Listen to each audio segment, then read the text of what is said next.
With our new album, I think we're going to get beyond 7 with maybe 4 songs. So we're definitely stretching more out because we know sort of where our audience is now. Where is your audience? What do you mean? What do you mean? The world. Well, I mean, we've made inroads, let's just say, in the online prog community that sort of resides on a few different websites, and the different websites that review different bands that are still out there doing prog. And there's different, there's symphonic prog, there's eclectic prog, there's all different branches of prog, and there's festivals. We're down to about 4 festivals that are yearly festivals, around mostly Europe and the U.S. So sorry. I mean, that's interesting. I heard the same story from this other band I interviewed, Mars Hollow. They oh yeah, they're cool. You know them, so they do the festival circuit all the time. They claim that's that. Yeah, they got 2 festivals this year. So you know about them. Yeah, they got on Prog Day, which we were on a year earlier in 2009, and then they got Rosfest, which is a little better, probably the second most attended festival. Was this the one in Mexico? Oh, that's right, they did that one. I don't even count that one, but yeah, then 3. But Rosfest is the one in Gettysburg now, Pennsylvania. Oh, okay. And the big one is Nearfest in Bethlehem every June. That's a tough one to get into. You really gotta. It's not even being a good band. Like they really, it's very international. So if there's 8 bands, maybe 2 of them are American, and they like to mix it up. And everybody really appreciates that they they'll have one sort of prog band in the 11 a.m. and then after lunch they'll have some other Zappa-like band. Right. They really mix it up. Well, but it's all up to the people who run the festival.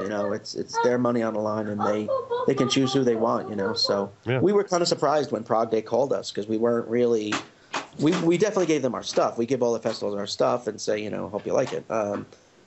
But I hadn't known anybody personally from just meeting people from that festival at all, and didn't really know anybody who was telling them about us or anything. And lo and behold, they called us and said, come play Labor Day weekend, and we obviously went nuts and did it. Awesome. So how did I'm a musician. Part of the reason I do the site is to meet like folks. So you guys have you described how you're carving out a bit of a niche, engaging fans in that niche. So you're touring. Are you guys making a living at this? No. Want to? Is that your objective? No, not at this point. I think in the 90s, and it might have been what broke us up. That might have been the goal then, to quote unquote make it. And we were just sort of getting so hard on ourselves that at some point we just broke up. It was just too much weight on our shoulders that we put upon ourselves. And it was pre-internet. We broke up in 97, right when people started getting email addresses and, really getting much more web savvy. And it was really hard. I mean, even though we're right outside Manhattan, it was very hard to find the people who would like us. Yeah. We were just throwing shots in the dark, playing in New York City, New Jersey. We went all over, not as much as we do now, but we went all over the place trying to just play places. But it wasn't. We weren't finding anybody. So when you go out, you go a lot. You go farther afield. Is that because you just? This is what I hear from people. I mean, online there are like so many tools and ways to locate and pinpoint where your fans are. Do you just go where the fans are now to play to what? Yeah, I mean, if somebody buys something for me and I have to send them something, I make a note of their address, and they join the mailing list, and I could tell that way. Facebook is really great. You could send out an announcement on Facebook to just people in certain states when you want to, you don't want to have to bother everybody about a certain show that nobody's going to go to because it's too far away. So you could do things like that. ReverbNation.com is really good about that. Those are some of the best sites. So Yeah, I mean, we just played up in Connecticut. It was like 2.5 hour drive north. We played down just south of D.C. Those are the two shows we did this year. And then, they were the Connecticut one was a little less attended because we had to do an early show on that. But they stuck us between two bands from around D.C. It was sort of an 8 p.m. show, and we went on at like 9:30 in between two bands in the area, and we drew pretty well because it just so happens a lot of the people that sort of like prog just seem to be in the corridor, the Bosnia-Wash corridor, Boston, New York, Washington. Right. And then, of course, Prog Day is down in North Carolina, so even if you stretch it that far, it's still all within a reasonable driving distance. And, if you can play to, like 100 people, and they're prone to like prog in general, and, you're a pretty good starting point. Yeah, why not? Cool. So now that was not happening in the 90s. So it wasn't happening. You just didn't know. You didn't know a way to find out about it. There were festivals that started up in the mid 90s, but yeah, I mean, it was all, there were like two or three, like there was Progression Magazine. There was there's another one I forget. Some in Europe. So there were magazines, physical magazines that would come out like bi-yearly, and we would actually send them our stuff, but it just wasn't as many websites and as many people. I think a lot of people sort of lost track and thought that there wasn't much going on. I mean, a lot of the people now that are into prog, have stories where they're like, oh, in 2000, I got, when I got on the net more, and I got a computer, and stuff like that. Like, boom, I just found out all these bands were still doing things in the 90s. Yeah. No, even the 80s. I mean, Echoland was the big band in '95. They got signed to Sony, and that was sort of, we were all just sort of thinking that was a very cool thing that happened. Yeah. That didn't work out too well. But a lot of people know who they are, so they got a pretty big profile. Discipline was a big American prog band in the 90s out of Detroit. But I don't remember a whole lot of other bands out there. Then we were doing it too. We to a lot less success than the two bands I just mentioned, but they're sort of peers, and they're sort of similar ages. Right. Those two bands, and and then I guess Boxbeard came in the late '90s, and by that point I think people were, on the net and just able to find what they liked, basically. Yeah, no, true. I mean, I don't know about you, but I think it's the way things are shaped up now with technology and able to find fans, even if you're in this obscure, largely ignored niche. It's a great time to be doing what we're doing, don't you think? Yeah, definitely. Cool. Well, this has been great talking to you. Do you have any events or I know you had a release a couple years ago. Anything coming up you want to advertise, or at least just plug your website? Even go right ahead. Well, the website's 3RDegree. That's 3RDegree. No double D's there. Online.com, 3rdegreeonline.com.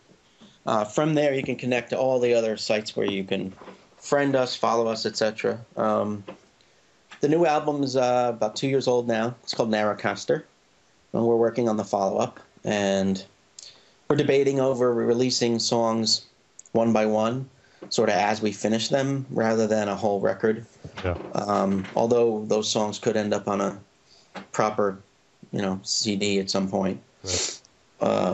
So we're just debating that whole thing. It's kind of weird. I think that most of the people that are into us would see a download and be like, I'll just wait and just get the whole album, So interesting. I can give you some insight. I did the same.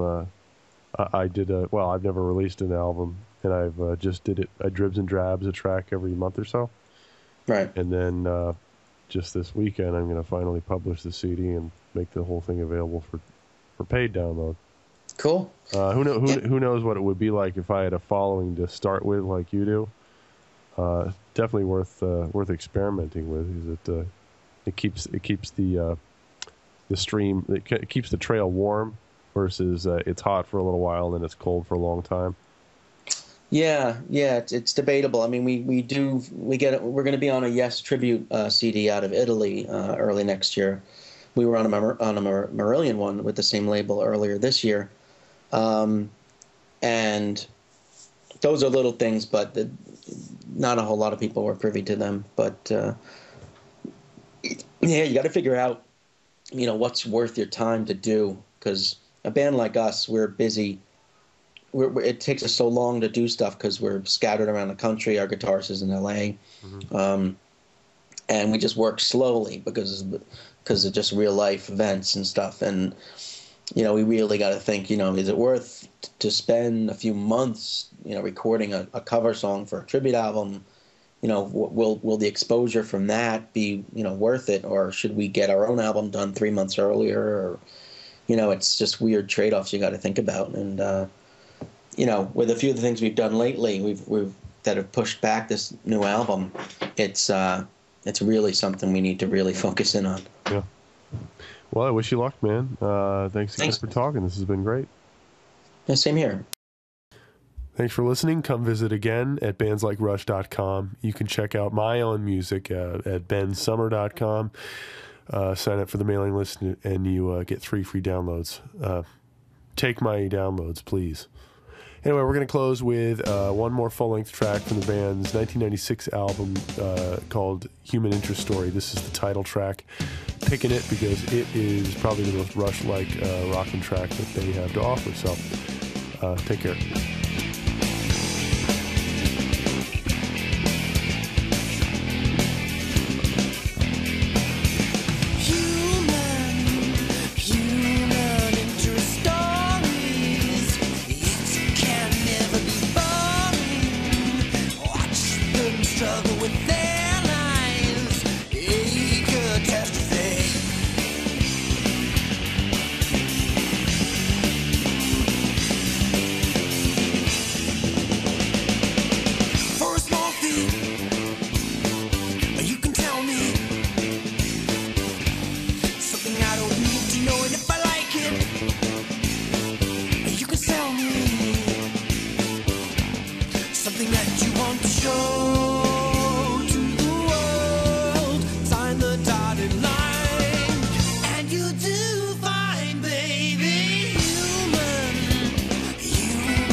Daughter away from someone she loves. It's easy, then just fall for me. Boy, you got a lot to learn about